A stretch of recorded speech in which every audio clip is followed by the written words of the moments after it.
E 2018 foi o ano da inversão do curso da crise iniciada em 2014. Pela primeira vez em 3 anos, o país registrou um saldo orçamental positivo de 2,2% do PIB. Os dados preliminares apontam para um saldo orçamental igualmente positivo para 2019, de assinalar que no fim do primeiro semestre do ano em curso, o saldo orçamental foi de cerca de 1,3% do produto interno bruto. Até 2022, o país pode voltar a uma taxa de inflação de 1 dígito. Estes dados sobre a economia do país foram apresentados hoje pelo Presidente da República durante o seu discurso sobre o Estado da Nação.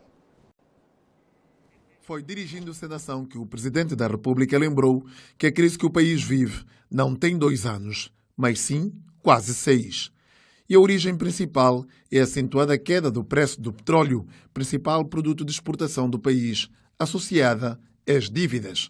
Um particular que tem estado a honrar junto dos credores por via do petróleo, que tem sido penoso para Angola. Por isso, entra cada vez menos dinheiro para os cofres do Estado. João Lourenço procurou situar o discurso no tempo para lembrar o que tem sido feito para mudar o atual quadro econômico iniciado em 2014. Como consequência disso, em finais de 2017, a situação econômica de Angola era caracterizada por uma forte expansão fiscal, isto é, uma despesa muito superior à receita, de que resultaram sucessivos déficits orçamentais, por um elevado diferencial cambial, sobretudo registado entre os mercados cambiais primário e informal, por um enfraquecimento da posição externa do país, que provocou uma queda significativa das reservas internacionais líquidas, por um endividamento crescente, verificável na progressão do rácio do estoque da dívida sobre o PIB, por taxas de inflação acumulada altas e pela recessão econômica. Na sequência do Programa de Estabilização Macroeconômica, iniciado em janeiro de 2018, nesse mesmo ano e pela primeira vez em 3 anos, o país registrou um saldo orçamental positivo de 2,2% do PIB. Os dados preliminares apontam para um saldo orçamental igualmente positivo em 2019. De assinalar que no fim do primeiro semestre deste ano, o saldo orçamental foi positivo em cerca de 1,3% do PIB. O chefe de Estado lembrou ainda que o facto de se ter saído de uma situação orçamental deficitária para uma situação superavitária é de grande importância, pois tal significa que o país terá menos necessidade de se endividar e pode escapar-se de uma autêntica armadilha das dívidas, apontando as vantagens, sobretudo, na diminuição das taxas de juro a serem aplicadas no mercado interno. No corrente ano de 2019, as despesas com o serviço da dívida representam cerca de 51% do total da despesa do Orçamento Geral do Estado, o que é uma cifra relativamente alta. Por outro lado, a dívida pública tem estado a rondar os 90% do PIB, estando o Executivo a trabalhar para colocar a dívida abaixo dos 60% do PIB até ao ano 2022. Como resultado do desgaste natural dos campos de petróleo, de problemas operacionais, mas sobretudo da ausência de investimentos suficientes em tempo oportuno na prospecção petrolífera, a produção física de petróleo tem estado a decrescer no país. O setor não petrolífero, apesar de ter registrado em 2017 uma variação negativa de 2,5%, tem estado a dar sinais de crescimento, embora não seja ainda um crescimento suficientemente forte para contrabalançar o crescimento negativo do setor petrolífero. Prevê-se para 2020 taxas positivas e a retoma do crescimento econômico do país, graças ao aumento da taxa de crescimento do setor não petrolífero, não obstante ao abrandamento da redução da produção petrolífera. No domínio monetário, a inflação continua a percorrer uma trajetória descendente. Nos últimos 12 meses, a taxa de inflação situou-se em 17,2%, nível inferior em 1,3 percentuais ao observado em igual período de 2018, que foi de 18,6%. É também desafio do Executivo continuar a política fiscal, tendo como meta 2022 voltar a ter uma taxa de inflação anual de 1 dígito. Recordar que a taxa de inflação acumulada foi de 42% em 2016 e de 23,7% em 2017.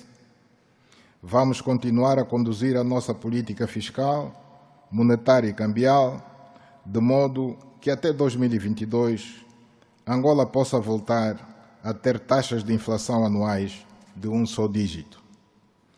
No domínio das contas externas, a conta corrente da balança de pagamentos saiu de um déficit de 0,5% do PIB em 2017 para um superávit de 7% do PIB em 2018. E o saldo da balança de pagamentos melhorou ao sair de um déficit de 4% do PIB em 2017 para um déficit de apenas 0,5% do PIB em 2018. Não obstante ter havido em 2018 a regularização de atrasados, as reservas internacionais líquidas tiveram em 2018 uma queda de apenas 2.900 milhões de dólares, quando em 2017 essa queda havia sido de 7.200 milhões. A solvabilidade externa do país continua assegurada, visto que o nível das reservas internacionais líquidas permite cobrir mais de 7 meses de importação de bens e de serviços. Em finais de julho do corrente ano, as reservas internacionais líquidas situavam-se em 10.290 milhões de dólares, tendo contraído 354 milhões e 80 mil em relação ao saldo no final de 2018. Esta melhoria, quer do saldo da conta corrente, quer da balança de pagamentos, deveu-se em grande parte à redução das importações de bens e serviços, em 8,4% no ano de 2018. O referido ajustamento faz parte do processo de reconversão que a economia angolana começa a registrar. No domínio cambial, é também desafio a organização do setor, procurando encontrar uma taxa de câmbio de equilíbrio no mercado e aumentar os níveis de previsibilidade e transparência. No que toca à eliminação dos atrasados cambiais em posse dos bancos comerciais, o processo continua. A diferença entre o mercado informal e o paralelo de divisas em dezembro de 2017 atingiu os 150%. Foi reduzida para cerca de 35%, dados que permitiram devolver ao circuito formal da economia as transações realizadas com os mercados internacionais. No mercado cambial, assiste-se em 2019 a uma depreciação mais branda da moeda nacional em relação ao dólar norte-americano, numa magnitude de 16%, depois de se ter registrado uma depreciação de 46,2% no ano anterior. Está em curso o processo de revisão das leis estruturantes do sistema financeiro angolano, designadamente a Lei de Bases das Instituições Financeiras, do combate ao branqueamento de capitais e do financiamento ao terrorismo, do sistema de pagamentos de Angola e a Lei do Banco Nacional de Angola.